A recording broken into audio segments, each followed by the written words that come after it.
माहवार मैगजीन हमसरी हैदराबाद शुमारो अप्रैल 2021 सिलसिलो शायरी शऊर पेश खिदमत है शौकत उजण जो गजल आवाज साकिब अबड़ो।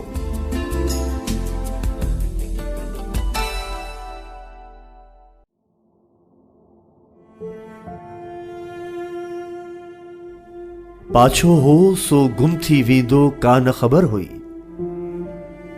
जीवन हथ मां तिरकी वींदो का न ख़बर हुई।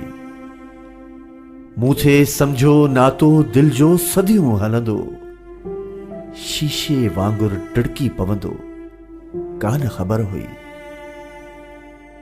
हुन जी दिल खे नाज़ुक समझिम हा पर हू वींदे वींदे मुरकी वींदो कान ख़बर हुई।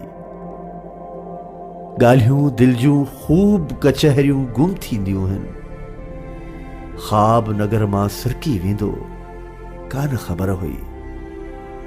दिल जी दुनिया रूह जा रिश्ता टोड़े सब जिस्मन पोयां हिरखी वेंदो कान ख़बर हुई।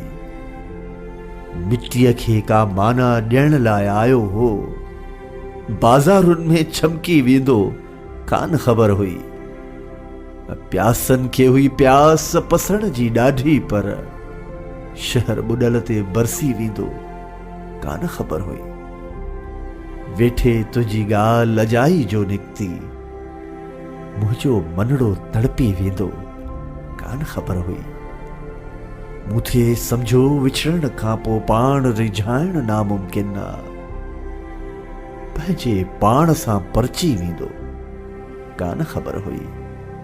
पाछो हो सो गुम थी वेंदो कान ख़बर हुई, जीवन हथ मां तिरकी वेंदो कान ख़बर हुई।